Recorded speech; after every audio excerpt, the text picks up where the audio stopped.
Hello, my name is Kelsey, and I wear scrunchies unironically. Welcome to the podcast, Can You Take My Shift?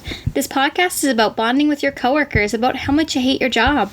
So I just have one question for you, my non-scrunchie wearer. Amy, can you take my shift? You know, this week I don't think I can. I have to go to Home Depot and pick up my 12-foot skeleton and assemble it and just figure out where he's going to stay in our apartment. Oh man, I wish I was you. I know. Welcome back, everyone, to our podcast. Now, how was your week? I think this is a week we need to check in on. Amy, how was your week? It's okay. I had lots of projects due. Not doing good in my French class, but that's okay. Learning a language online is hard. I think it's just coming to the realization where this online learning, it ain't for me, sis. I thought I could do it, but oh boy, I'm struggling. Très désolé? Yeah. Oh, yay. That's very sad. There you go. Yeah. I mean, news-wise, it's been a very hard week. Oh, yeah. We have a stabbing in Yaletown. Man stabbed a man, threatened to stab other people, tried to stab a car, which, I mean, that's some... I think that's a fight you won't win, sir. Yeah, that's some gusto. There was a man chasing people with a chainsaw. Where was that? That was in Strathcona. Oh. Around like the homeless tent camps. Just chasing people with a chainsaw. Oh, you know. And he's been released. Great. Yep. And then, there's a man in a silver sedan trying to kidnap women just all around Vancouver. And the police aren't taking it seriously. They really say things come in threes. So those are three of the horses of the apocalypse that we're waiting for the fourth crazy man. So it's definitely been not a great news cycle. No. When I'm looking to do my news report for this week, there's a lot to choose from. And yes, there's a lot to choose from for my homework, but also... It's not positive. there's no good, happy spin you can put on it. Yeah, just give me some good news. Was anything good happen this week? It's BTS week on Jimmy Fallon. If we have any BTS fans listening, it's been a good week for that. Okay. Who's your favorite member of BTS, Amy? I believe his name is, I think it's J-Hope. I can't remember. I'm not a member of the army. Oh my God, don't let the K-pop fans hear you. So sorry, K-pop stans. I like them. Not I don't go absolutely crazy over them like our friend Traveler. Hi, if you're listening. This is your fault. Oh, yeah. that we even got into this. Traveler came and stayed with us and then just gave us a full K-pop education. Yeah. And I mean, I get it. Yeah, they're bops. They're good. Also, those men have impeccable cardio. Oh, yeah. Because to sing and dance like that for hours, it made me exhausted watching them. Yeah. But also, really low-key jealous. Yeah, no, 100%. So, no, it's been a good week to be a BTS fan. Yeah. Minus all the terrible news. Oh, and did we mention the smoke is supposed to be coming back this week? Amy, that's not good news. Well, it's not good news. Part. But I guess that's the last thing of bad news. Yeah, the smoke's going to be coming back. My good news of the week is Twitter convinced me to watch Julie and the Phantoms, and that was a great idea. Oh, that was such a solid choice. If anyone needs a Netflix show recommendation, Julie and the Phantoms. Little boost of serotonin. Makes you feel warm inside. I think it's a kid show. It's a Kenny Ortega show. Yeah, it's probably for 15, 16-year-olds, but it's just nice and wholesome, and the music, bops, absolute bops. And they finally let Kenny have his gays. They did. They are out and they are proud, and it's a great show, although our one critique is it's set in Hollywood. We're doing air quotes over Hollywood. So, being in Vancouver stands in for a lot of different cities. Mm-hmm. In 50 Shades of Grey, we were Seattle. I think we're a lot of the time we're Seattle, Port Angeles, Forks. We're Los Angeles a lot of the time. Yeah, too. now, on Lucifer, we're Los Angeles. Yeah. But they don't even hide the fact.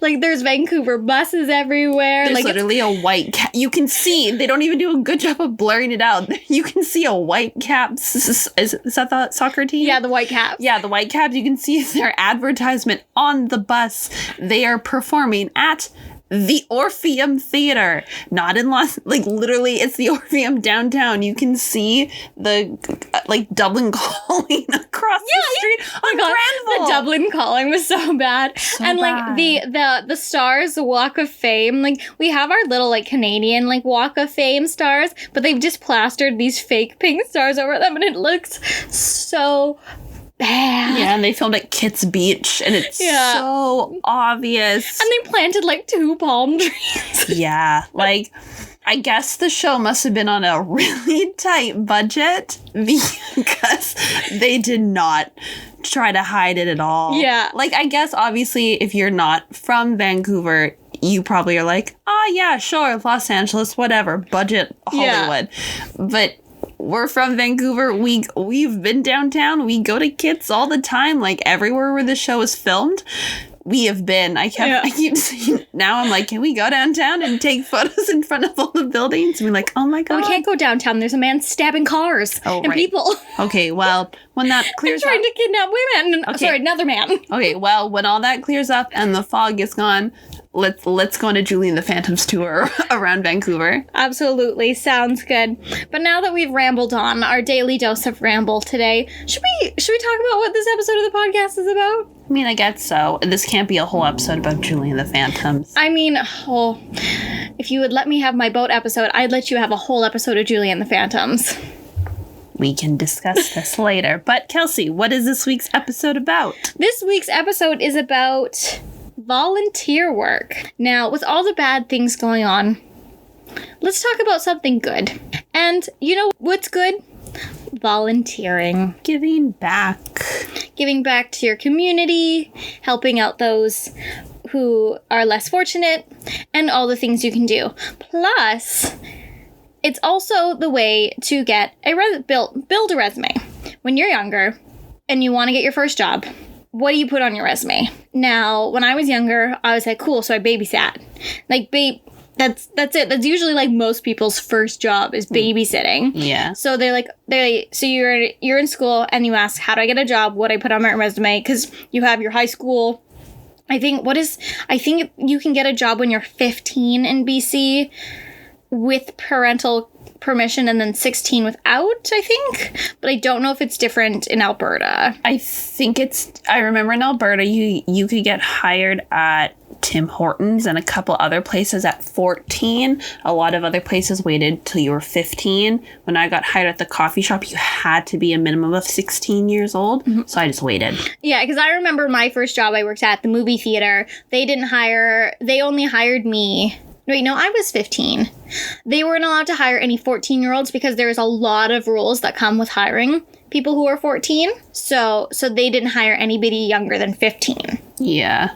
Now, when I think of my volunteer work, I know in BC you have to do a certain amount of volunteer hours in order to graduate. You have volunteer hours and you have work hours that you have to do. Oh, really? Yeah. So at least while I was in high school, you didn't have to do mandatory volunteer hours in high school? No, that was not a thing. That was just more extracurriculars to make your, to boost your resume or to look good on a school application. That was it. Oh, interesting. So for me, I had to do mandatory volunteer hours. So my volunteering first started... My first, I guess, kind of volunteering, I don't know if I would call it volunteering because I was paid. I did take a course for it, but I was paid $25 a game. I used to umpire softball, but I took an umpire course. And then I would be paid, I think, $25 a game. So I don't really call that volunteering, but that was within the community. But when I was 14, 15... in my first 2 years of high school, I was in a program called Athletic Leadership. It was the Athletic Leaders of Tomorrow program. Basically, I joined the program because, believe it or not, I used to be quite athletic. I know. Anyone who knows me now is she's lying. Sounds fake, but okay. Yeah, okay. But they were the ones who got to do all the cool trips, so that's why. That's why I applied to the program and got in, because I wanted to do all the cool stuff. Now, we had to do, with the athletic leadership program, I think for school we had to do a minimum of 20 hours. They doubled it. Oh, wow. And our volunteer work had to be with sport. Oh. And that was the hard thing. It was finding those hours, and they had to do something with sports. So you couldn't unfortunately go to the SPCA and volunteer. That wasn't counted. That's too bad. Because that's what I wanted to do. Yeah. Right? So we started out was... What things I did is I reffed a elementary school basketball game. A couple of those. Which also... You see Kelsey and you see basketball and, like, that doesn't make sense. But what I remember from basketball is when the Raptors were in the finals last year, I went to a bar and I was sitting with my friend Dan and I was explaining the rules to her and I could see a man beside me, like, wanting to mansplain. And I'm like, sir, it's just basketball. It's fine. Like, we're just here to have a good time. You don't even. Yeah, just let me tell her where the 3-point line is. Hold your tongue. I know it's hard for you. Hold your tongue. Another thing, we would run, like, recess activities. So we would take the bus on our lunch break because we had, like, special days where we could go volunteer. Yeah. To the elementary school, you know, run activities with them in recess. So I went back to my old elementary school to run activities.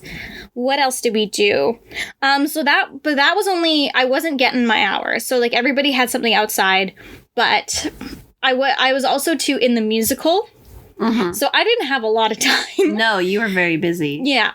And I also had outside activities. So I was like, okay, what can I do to get hours? Now, my sister was a hockey kid. I traveled to many of hockey tournaments that I was forced to accompany with. Of course. And, you know, at every hockey tournament, there is those raffle baskets. Yes. The famous raffle baskets. Now, I have won the raffle baskets 3 separate times. Wow, you did better than me. And I was literally a figure skater who put her name in at, like, every competition. Oh, so did I. I think I've been to, like, over 200 hockey tournaments in my life. Like, I don't even know. So I needed hours and I needed them fast.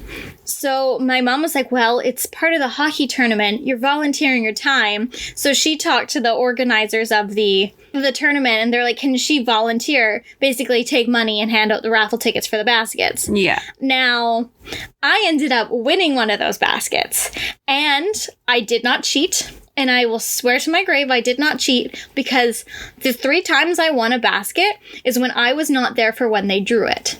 They always had to call me. So if I was there for when they drew the baskets, I'd never win. But the 3 times that we did not show up for the drawing, I won.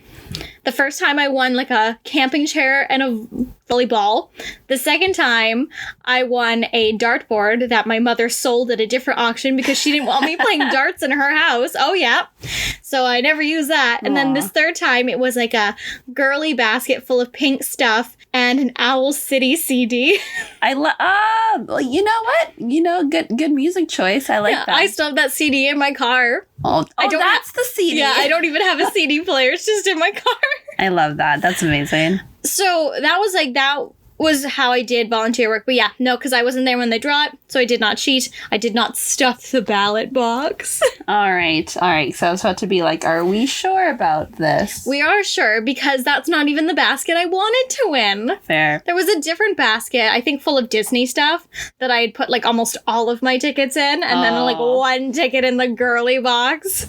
Oh, absolutely. So that finished off my volunteer hours for that year. But then the next year, I had to do even more. God. So, like, when it came to grade 12 and you had to hand over your volunteer hours, mine were already done. Yeah. So I was trying to get the volunteer hours, but I also wasn't getting along with the other girls in my program, so I didn't want to go to the elementary school. Yeah.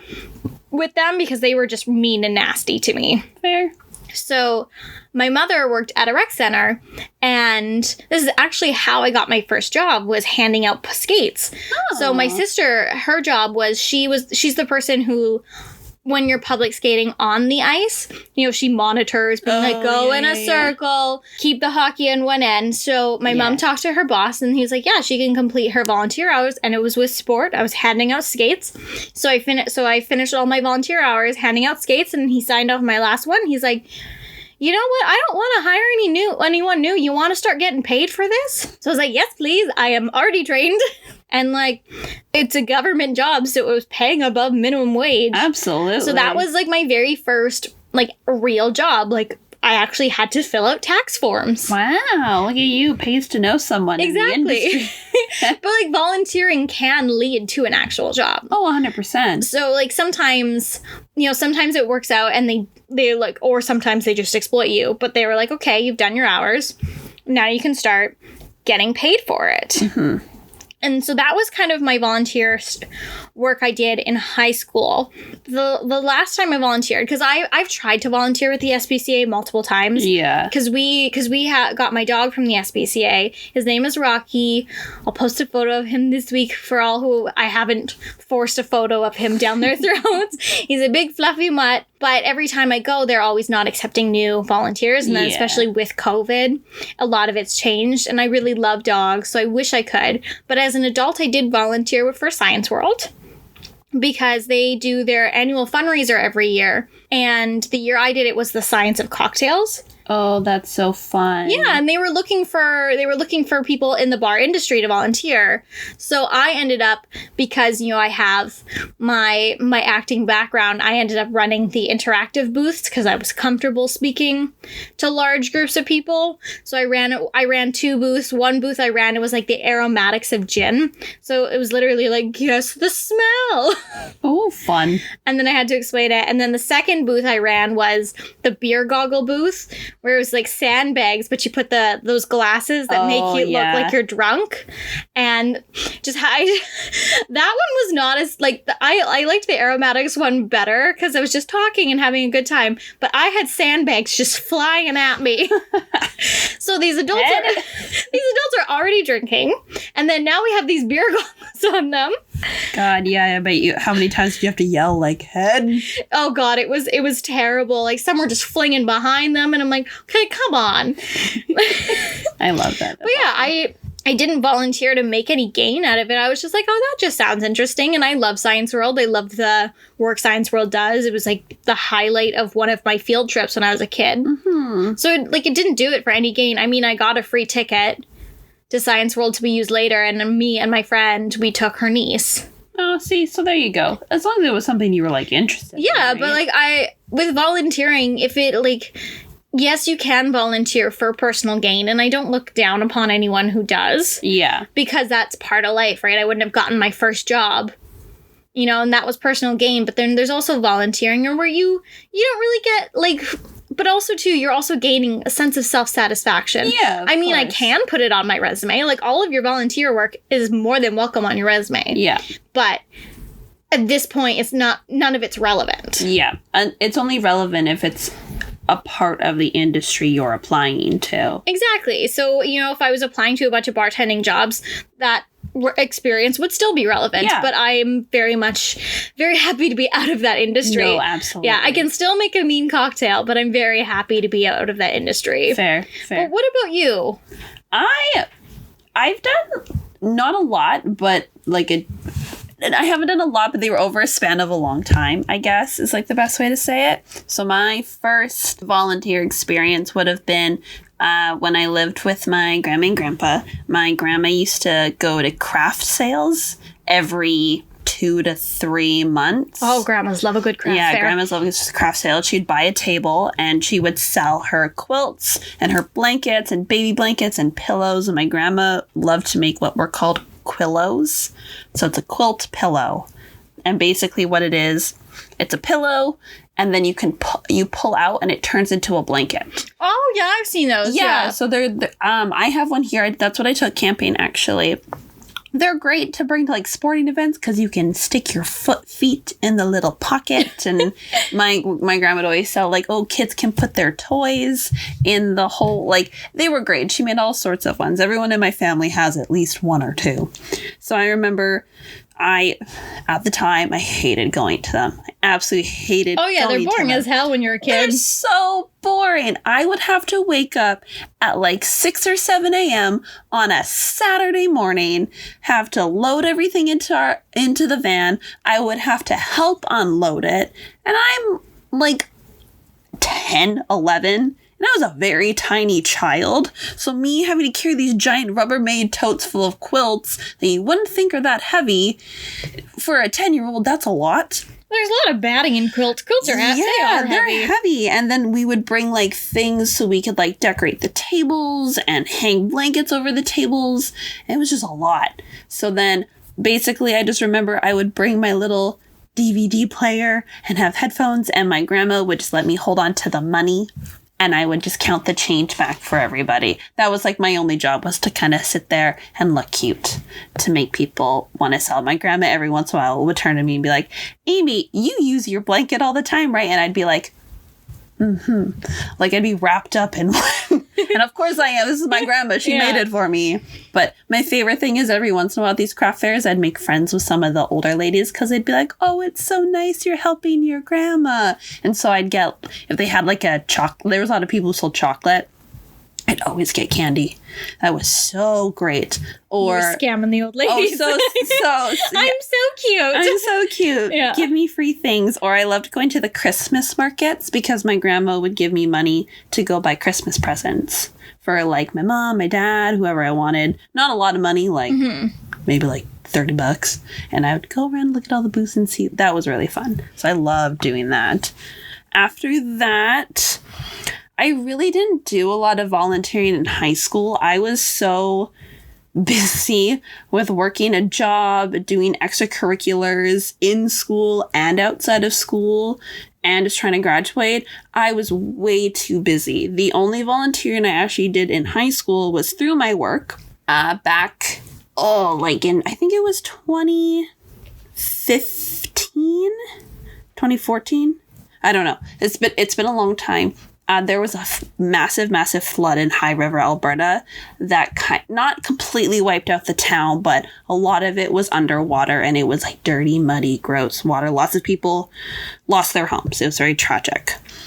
And so with the coffee shop, we went up there and volunteered, and I was just in charge of sorting out donations. So I folded clothes, I sorted toys, and then if we were also in families would come and be like, hi, yeah, like I just lost everything. Can I look through the donations? And we'd be like, yeah. And we would just help them look through things, or we would just be like, oh, like this is the kids stuff, or is there any sizes you're looking for? Like we were just in charge of all the sorting. There was lots of other people. One of my coworkers actually went and like helped dig out all the mud. Oh. Yeah, she did not like that. She was so tired by the end of the day, and I don't blame her. So it was really eye-opening. So it's like in my own backyard, right? Like it was very sad, but people were very grateful that we were there. So that was really nice. And besides that, I volunteered at We Day. not to be political in any way, shape, or form.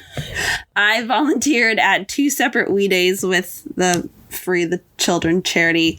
We all grew up with that charity. We all thought it was so cool. Yeah. You know, like I'm not gonna knock. It's you can have your own opinion on the matter. This was high school Amy wanting to go and have fun and raise money and, you know, just enjoy my time. Yeah, no, I'm not judging you for any charity, because a lot of time when you're raising money for charity in school, you don't really know that much about it. Like I know a big thing in Victoria was the Jump for Heart charity. Oh yeah, I did that all the time too. And like it was weird that they had these like incentives that like if you raise so much money, you got like certain things, which is kind of like really weird to me. And I get it. They're fundraising through a school and kids are very easily incentivized. Yeah. I think I never made more than the minimum tier because my parents were like always felt very uncomfortable. Oh, really? About us going around and pestering people to give, like, money.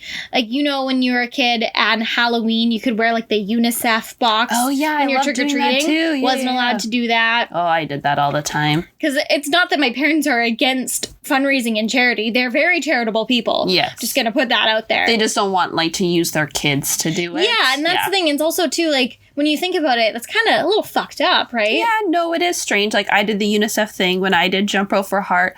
Oh, boy, my mom took it to her work. My dad took it to his work. When I went to the craft fairs with my grandma. Oh, when I was in Girl Guides and when I did, like, band fundraisers in school, we'd sell, like, the chocolates. Oh, yeah. So that would be I don't know. the only time. We always sold the chocolates for baseball.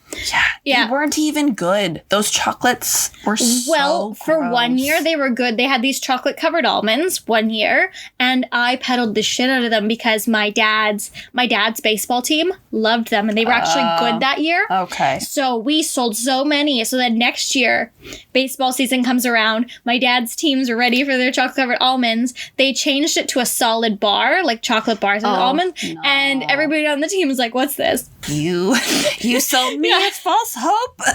They were so excited. Yeah, no. But I also did forget, I have volunteered through work as well. Yeah. Because just wanted to touch on, because you volunteered with your work. Mm-hmm. When I worked at the movie theater, it was the Starlight Children's Foundation. Oh, yeah. Yeah, for once a year, we would all, like, our wages were donated, and then we put out, like, the $2 movies. Popcorn was, like, $2. Yeah. And they paint all of our faces. In a previous podcast, this was the charity day I volunteered for, that somebody may or may not have scratched my eyes out. On the charity board. Yes. Love that. Shout out to that man.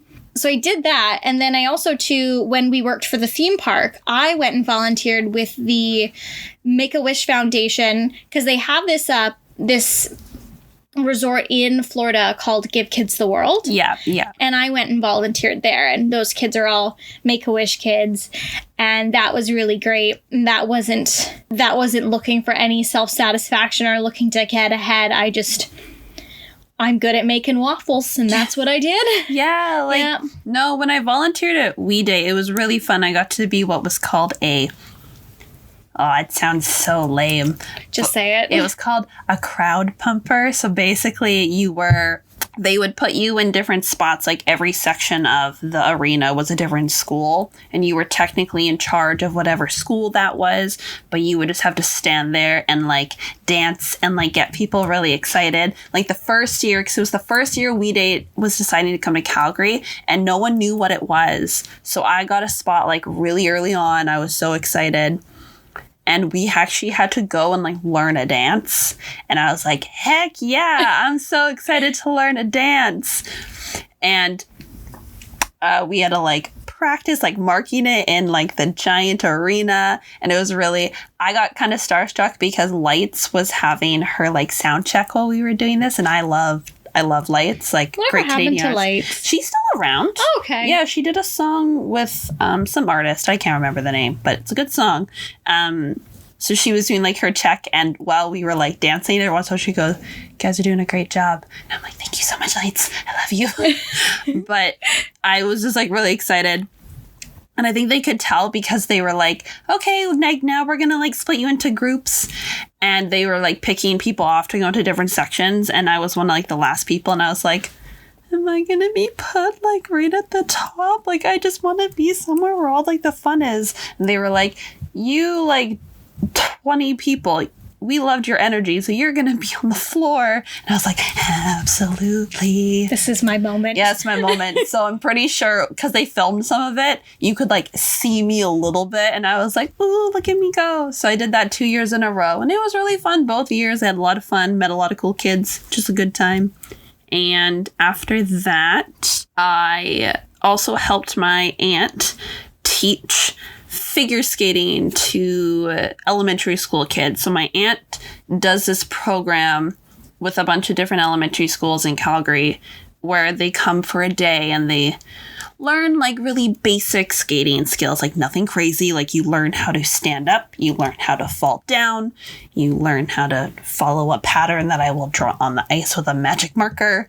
Very basic, skills. You're not doing a triple axel. No, like you're not even jumping. And they're the kids who in Canada either are skaters or have never touched an ice a day in their life. So the only reason I even volunteered with my aunt was she couldn't find enough people.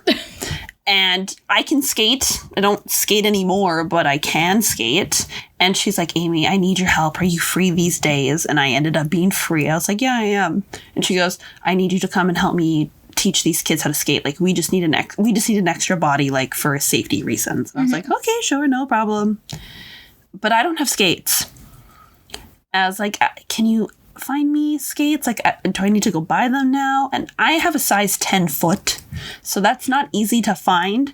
And Amy doesn't have the loveliest feet in the family. I don't have the loveliest feet in the family.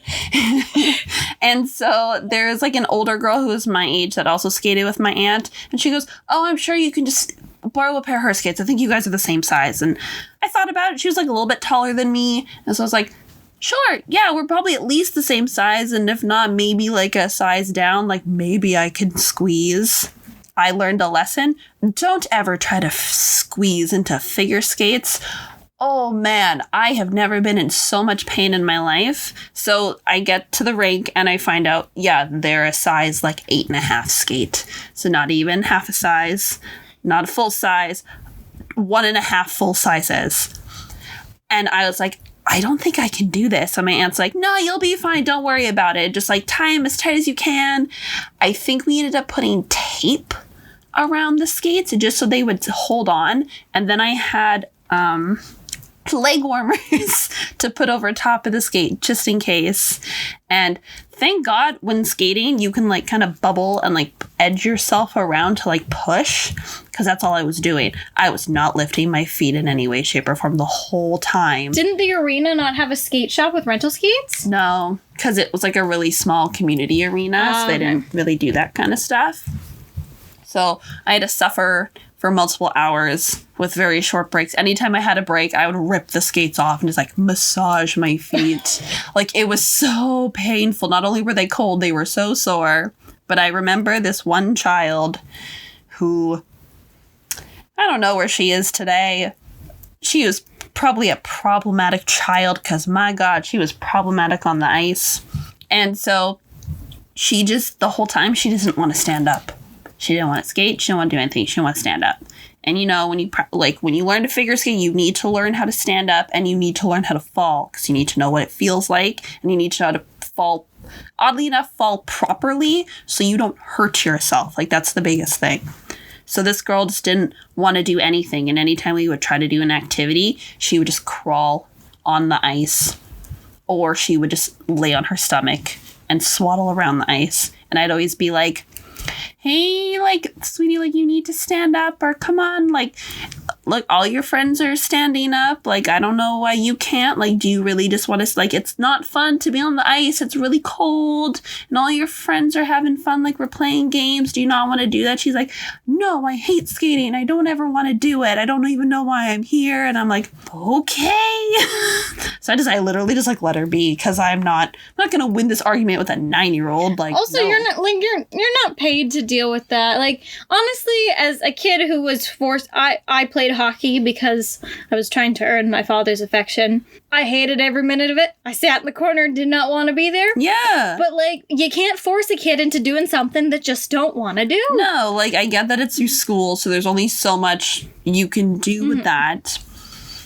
But I looked at my aunt and I was like, I don't know what to do with her. And she's like, she's a lost cause. Don't worry. Deal with your other, like, 15 kids. Yeah. Because there would be, like, the young boys who were in, like, Pee Wee League hockey. I think so. Something like that. And they're always the little shit disturbers when you're teaching skating, because they think they're so amazing. But it's just because they know how to go. They know how to go fast, but they don't know how to stop. So they are banging into things and like running into other kids who can't stand up. So you'd always have to be like, okay, we're all in very different levels here. Yeah. We are going to take this one step at a time. So that was it. Despite not having skates that fit properly, that's probably one of my favorite times I volunteered, because kids were really funny. I had a kid come straight up to me. They were going around the ice warming up, and I was like, hello, like, how's everyone today? And a kid comes straight up to me and goes, you're really pale, and skates away. I was like, that's a pretty sick bird. That was pretty smooth, sick bird. I was like, dude, you don't need to point out the obvious. Like, I don't even know you, and oh man, that's smarked. Like, honestly, I'm not the biggest kid person, but like that's one of how honest children are is one of my favorite things. I'm like, sir, I know I'm pale. I don't need you to tell me. Like, I get it. I'm probably reflecting off the ice. Like, that's how pale I am. But like, damn. Yeah, that's all my volunteer experience I believe that I can think about off the top of my head. I never got to volunteer when we worked at the theme park. Just it didn't fall into my schedule. Anytime they did it, I was working. And I was like, well, y'all suck. So yeah, volunteering is so great when you can do it. And there's a lot of amazing opportunities, and it can lead to a lot of, whether it's personal fulfillment or where it's helping others. But then there's also a different type of volunteering. There's volunteering where you're not paid to be there, you're going to help out, and then there's working for a nonprofit. yes. Now the difference is, like, you're paid to work for a nonprofit. Yes. So there is volunteering and working for a nonprofit. Now, a nonprofit is not making or conducted primarily to make a profit. That's what the basis definition of it is. Now, I actually had a roommate who worked for a nonprofit. Oh. And I don't remember which one it was.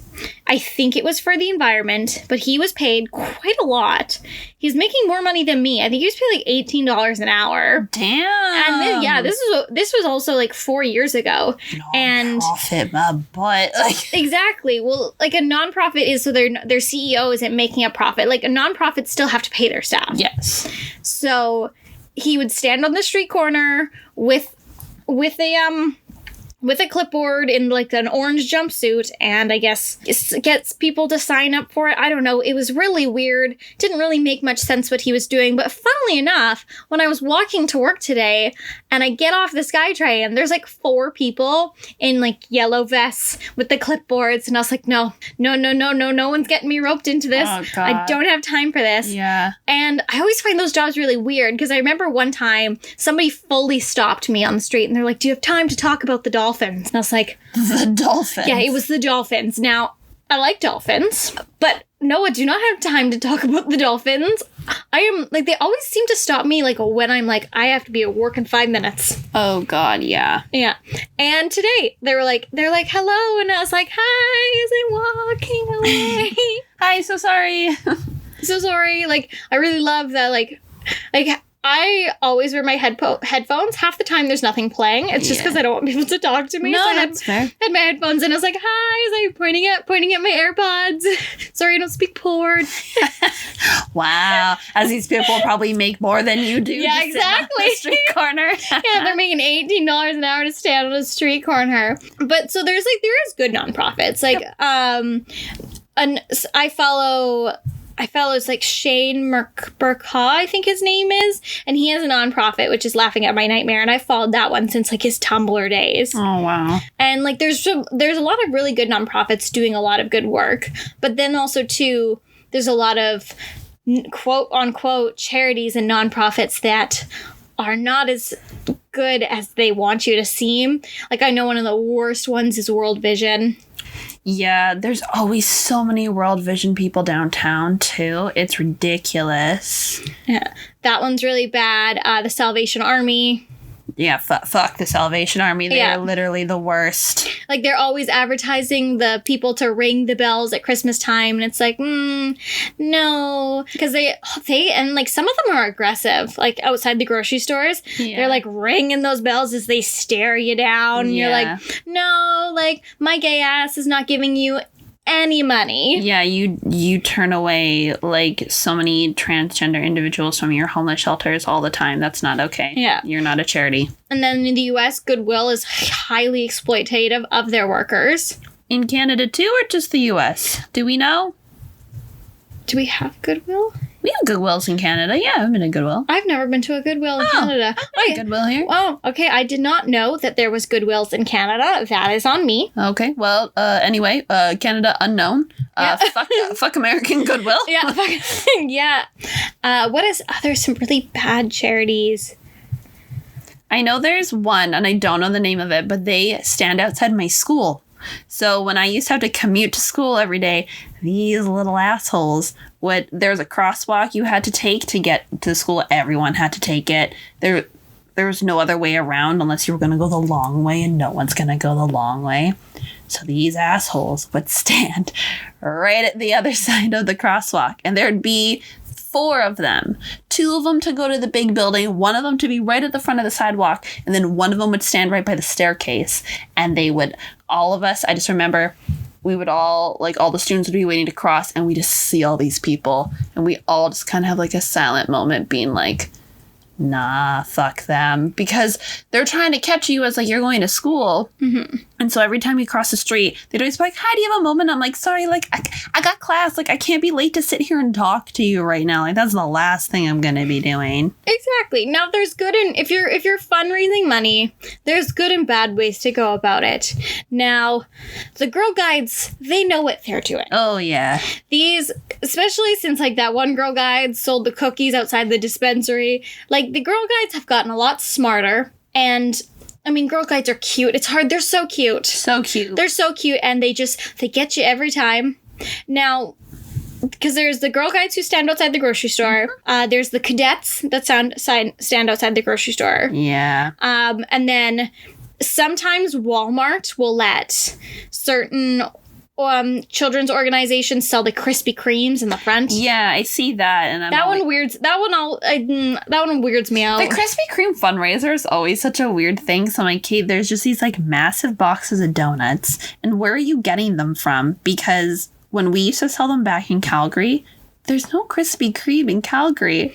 Where are these donuts coming from? I think there's a Krispy Kreme in Delta. Yeah. Yeah. So here in like Vancouver, Lower Mainland, makes sense. Back home, where are you getting these donuts? Are you shipping them from here? Like, maybe, but that just still seems like, obviously, you know, the donuts are already, like, not the freshest. Mm-hmm. But also, even pre-COVID, not the most sanitary thing. Yeah. Like, we've already talked about Krispy Kremes on the podcast before, how, like, they're, like, gross and kind of sticky, but, like, they taste far better half frozen. Yes. Although the donut... Oh, update. We did go to the donut place that we talked about last episode. Oh, yeah, we did. And it's very off topic, but it was so good. So if you make your way down to Delta, go to Boca Donuts. We were there 10 minutes early, and there was a lineup already. Yeah, Boca Grande Donuts. Boca Grande, sorry. Really good. Don't eat 3 in a day like me. You'll put yourself into a sugar coma. But honestly worth it. Oh my God. Amy thought they were edibles in the donuts. She's like, I don't know. I feel off. It's just, you were just in a sugar coma, but okay. They were just really good. No, we're getting off topic, but I'm going to defend myself. No, I was eating the donut. I looked at you and I was like, would you judge me if I ate all 3 donuts today? And you were like, no. And I was like, okay, cool. I spaced them out. I had one, like, we had one for breakfast, and then, like, one at lunchtime, and then I had one, like, as, like, my, like, nighttime snack. And I had it with a glass of red wine, and I bit into the donut. And, again, not that I think this donut shop's going to be listening to this, but, like, I in no way, shape, or form believe this is what happened. I bit into the donut, and it kind of tasted like weed. And this is, like, normal donut shop, normal, everything seemed fine. And I, like, look, and I'm like, that seems odd. But I keep going. And every bite I kind of take, I'm like, this donut's good. But it just kind of tastes like weed a little bit. And I was like, yeah, I'm still going to finish it. It tastes good. I finished my glass of wine. We go to start watching a movie. And I'm, like, passing in and out. Like, I'm falling asleep. I'm really tired. And then we finish the movie, and I go to bed, and I fell asleep with one, TikTok just keep from playing. And Kelsey's like, Amy, can you put in headphones, please? And I don't respond. And she goes, can you put in headphones, please? And I still don't respond. So then she goes over and just sees that I've passed out cold, and I just have one TikTok, like, just on repeat. Oh, it was so bad. It was, like, playing this, like, indie song. So I thought you were listening to music, but I was like, this chorus has gone on over and over and over again, and I was getting real frustrated. So, yeah, she's just, like, holding it perfectly, and I'm, like, staring at her. I was like, oh, she's asleep. Yeah, so... I took the phone out of your hand. So, yeah, the donut's still great. That was a totally unforeseen circumstance. Sugar coma, very much worth it. But anyway, back to volunteering. Yeah, back to volunteering. So, the Girl Guides, they always get me. Yep. They always get, I remember last year, my boss came in with 2 boxes, and she's like, they got me. Oh, yeah. They were standing there, and they were so cute, and I hate them, and they got me. I remember one time we came home, and our landlords had left a box of Girl Guide cookies. 2 boxes! Oh, yeah, 2 boxes, and they're like, yeah, they got us. Yeah. Nah, worth it though. Yeah. The cadets almost never get me. No, I'm not a popcorn person. No. And I'm just like, if I want popcorn, I'll just buy. I know it's Scouts. Scouts do popcorn. Cadets just fundraise. Yeah, cadets just fundraise. And I'm not sure. They just kind of like, I don't know. Are they selling anything or they're just asking for money? I think they're just asking for money. I don't know. Cadets is like its own weird propaganda-y type thing. We're not going to get into politics around that. Exactly. But yeah, not a Scouts popcorn person. Mm-hmm. So yeah, but we support the Girl Guides. Those cookies are like, But honestly, the cookies are fine. Yeah. Cookies are totally fine. Thin Mints, pop them in the freezer. Chef's kiss. See, I've never seen Girl Guides actually sell Thin Mints. I've only seen those like vanilla and chocolate cookies. So vanilla and chocolate is spring. Thin Mints are fall. Oh. Yeah, because I sold Girl Guide cookies for a while. I was a guide. And then my best friend in high school, she was a guide. Like, she went all the way through high school, finished, I think it's Pathfinders. I don't remember. And she'd always ask, hey, Amy, want to buy Girl Guide cookies? And I'd be like, yeah, like, I'll buy like 4 or 5 boxes off you. And for 2 years, we ended up sharing a locker. So she would just like show up with cookies, and then it'd be like a trade. I would just leave money, and I'd take the cookies. It's great. So we moved from Girl Guides, the sweet angels of this earth, to if you want to volunteer, there's a shady part of volunteering that's not on your end. No. Most people go into volunteering with good intentions, but there's people, as we talked about shitty charities, people who love to take advantage of their volunteers. Oh, yeah. Now, I have not, in my volunteer experience, I have not been taken advantage of. But I think someone else in this room has. I have. The one wonderful thing about the fashion industry is you're taken advantage of a lot. Everyone's heard of like unpaid fashion internships. I've worked an unpaid fashion internship. That's a different story. That's not volunteering. And there's a really big thing during fashion shows where a lot of the people backstage who are like dressers and things like that, they're all like unpaid volunteers because it's exposure, or they're gonna give you food and things like that, and half the time the food is always picked over by the time you're actually free to do that because you end up doing 12 million things. I volunteered for Vancouver Fashion Week, and nightmare. It sucked. It was awful. It was my first year here. I needed some sort of volunteer experience for my university. I got in, I was really excited because I was like, oh, cool, I get to see behind the scenes, this is kind of the stuff I want to do. Completely taken advantage of. I was there for a whole day. I didn't get a single break. I think I brought a Cliff Bar for myself, and I nibbled on that the entire day, and that was all I could do. I never had a break. I could barely go to the bathroom because I was constantly, do this, do this, do this. We need you here. We need you here. No, now you need to do this. And it's I get it. You're a volunteer.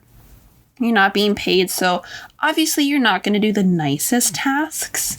But there comes a point where you're just being completely taken advantage of, and also people just treat you horribly because they know that you're disposable, right? You're not being paid. And even the people who are being paid, they're not being treated well, so they're not going to treat you well either, which sucks. So if you're going to volunteer, just know your worth. And I know for some people who volunteer at fashion weeks or other things, they love it. They love just the fact that they can be there for the exposure. And that's great too. Exposure is a huge thing. So if that's your reason for doing it, great. But also know if you're going to be in that situation, know your worth and try your best not to be taken advantage of. Yeah, when it comes down to work in your professional life, will pay you an exposure is one of the most biggest bullshittiest things out there. Mm-hmm. Again, a lot of success in your professional career path is unfortunately a lot of times due to who you know. Yeah. And it's great to network and great to put yourself out there, but there comes a time where you can't be paid in exposure. Exposure doesn't keep the lights on. Exposure doesn't pay your cell phone bill. Yeah. So because I've been offered things. That was a big thing with acting. Oh, it will give you this for your demo, or we'll give you this for this is great exposure. I've done a bunch of volunteer extra work that, like, I didn't get paid for any of it. And then I was offered quite a few times. I would do stuff acting wise, and I was offered it for my reel. I never got any of that. The only one is I actually volunteered my time to BCIT students. This was way before I was actually going there. Yeah. They did for their film students did a shot study of Scott Pilgrim versus the World. Oh. And they needed actors, so I played Kim. I love that. And they're the only ones who ever gave me the footage. Oh, that's so funny. It's not great, but that's so fun though. Yeah. But a lot of the time, yeah, they'll take advantage of you, and they'll offer you this exposure, and half the time this exposure is not even worth it. Photographers know this the most, right? Yeah. Just because you tag someone that they took your photo doesn't mean that anyone even will go see your photography Instagram. Oh, yeah, no. I had to do a full-on photo shoot project for my school, and it was literally all free to press, or free to whatever it is, FTP. I think it's free to press. And it's all volunteer work. So I had to find people who are willing to do everything for free. And the thing is, it's a lot easier than I thought it was going to be. But the issue is commitment. Is we were able to get a model. A guy in our group was our photographer, because he was a professional photographer on the side. So that was fine. We had our hair and makeup artist drop out on us last minute. And we had to shoot, and this was our only day we could shoot. And that was the most terrifying moment of my life. I was where the hell are we going to find someone to shoot tomorrow? And lucky enough for me, a coworker is I know a girl in makeup school. Don't you want me to give her a number, see if she's busy? And I was oh my God, that girl ended up saving my life. I had to do the hair, which I'm not good at doing hair, but it was just a slicked back low pony. So I was I can do that. That was fine. Gave myself a nasty burn doing it, but that's okay. So again, if you're going to do free FTP, there's good ways to do it, but just know it's not very reliable. Yeah, because people are willing to volunteer there and do things for free for students, because you get they're learning. We've all been students. Yeah. But again, people are the flakiest when they're doing it when they're free. Because I had a friend who was in special effects makeup school. Yeah. And she texted me for her final, they had to do a burn victim. Yeah. Oh, yeah. And she dropped out. So she texted me, "Are you free tomorrow? I saw you're not working on the schedule." And I was yeah, what's up? And she's I need a model. Can you be a burn victim model? So she did a whole thing on my face. Yeah, I said I'd do it. I do it. I did it. But I also had a friend who was a makeup artist for students, and they would say they would feed her, and then they just wouldn't feed her. So that's literally the bare minimum. Yeah. When I had the people come to my shoot, I literally went and bought everyone Tim Hortons. We got Timbits and coffee. It's that easy. It's that simple. Just do the bare minimum. Yeah. But I think that's where we'll wrap it up today. But before we go, I do want to talk about something that is not off topic. It is, but it isn't. With what's going on in the US, and you constantly see celebrities vote. And being a citizen of a country that has a democratic system, it is your right to be part of your democracy. Now, in BC, a provincial election has been called. And just because it's a provincial election, not the federal election, it's still important for you to vote. If you are a BC resident and you are able to vote, please register to vote. Also, if you are looking for work, because I know people are still out of work, the Elections BC is hiring. It's 1 day of work. I think minimum position is over $200. I worked 1 day on the federal election. It's not that hard. No, it's fun. You just kind of sit at a desk and hand out ballots and... I wasn't fun because I was stuck with two teenagers who literally talked about TikTok the entire time, but they were on straight TikTok. I'm on gay TikTok. If anyone's interested, we could do a whole podcast episode about working at elections. Yeah. That'd also be probably really boring though, so. Exactly. But please be part of your democracy. If you are of voting age, please register to vote. Please vote. And have your voice heard, because every vote does count. And that is serious, Kelsey, but as we can see in other countries, your democracy is a serious matter. Yep. No, your opinion matters even when you don't think it does. If you don't think you want to vote and be political, that's because you're privileged. Yeah. So take your privilege to the polls. Exactly. All of that being said, I think, Amy, you have a question for me. But before that, I need to tell people where they can find us, which is important. So No. you guys can find us on Twitter at CYTMS Podcast. We tweet there every once in a while, so if you want to follow us there, reply to our tweets, retweet them. We love to hear from you. You can find us on Instagram at Can You Take My Shift. We also love to hear from you guys there, and we just love catching up and sharing things with you. You can listen to us on Spotify, on Apple, on Anchor, on Google Podcasts, on YouTube, and wherever else you want to listen to us on the Anchor platform. It's super great. There's so many options. And while you're on Apple, if you wouldn't mind giving us a little 5-star rating, if you'd be so nice, and a little review too. Those are always really helpful, so people know what they're getting into when they listen to us. Just a bunch of fun stories all the time. I guess that's it for this week. So, Kelsey, can you take my shift? Well, you see, I would, but there's a very sexy 12-foot skeleton in our living room, and we might be busy. Oh, okay. I will make alternate arrangements for myself that night then.